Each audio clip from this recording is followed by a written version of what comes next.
Yn ôl adroddiad y gyhoeddir heddiw gan Bwyllgor Iechyd, Lles a Llywodraeth Leol Cenedlaethol Cymru, mae prinder staff, offer gwael a gorboblogi yn unedau newyddenedigol Cymru. Darganfu'r ymchwiliad gan grŵp trawsbleidiol o Aelodau'r Cynulliad fod adnoddau annigonol, llaw a chynnydd yn y galw yn rhoi pwysau eithriadol ar wasanaethau newyddenedigol ledled Cymru. Clywodd y Pwyllgor dystiolaeth am unedau yn gorfod cau am ei bod yn orlawn ac am achos lle gwahanwyd un fam ei baban cyn amserol oherwydd i'r baban orfod cael ei drosglwyddo mwyn darparu lle ar gyfer baban arall. We have a lack of capacity in terms of cots in the lead centres, and this affects intensive care cots and high dependency cots.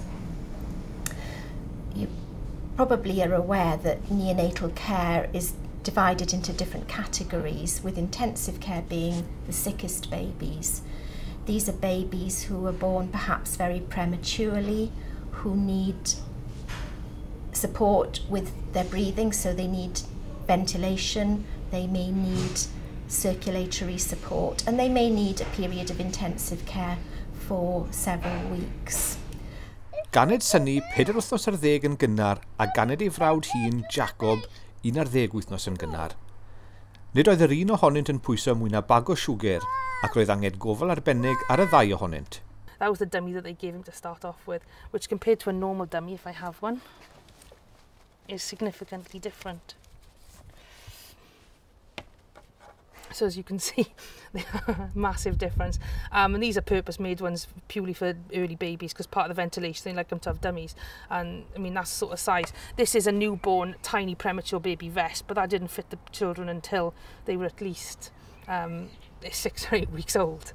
The worst part is the lack of control, because as a parent, you think you're going to have a child and you're going to have some responsibility for it. And for the first 12 weeks on both occasions, I was waiting for people to tell me when I could do things, when I couldn't do things, hold them, touch them, care for them, do anything really. And that's really difficult. And then you may turn up to the hospital and there's twice a day when there's an avenue for you to actually be involved in doing something with a child, because the incubator's closed, nobody touches them. So you turn up maybe at 8 o'clock in the evening for a designated time to do just oral mouth washing and just a nappy changes, sorts of things, which is all you can do as a parent at that stage. But because something else has happened, it's been done early. Yn ôl yr adroddiad, nid yw safonau newyddenedigol Cymru gyfan yn cael ei gwireddu, ac mae angen mwy o arian mwyn newid hynny.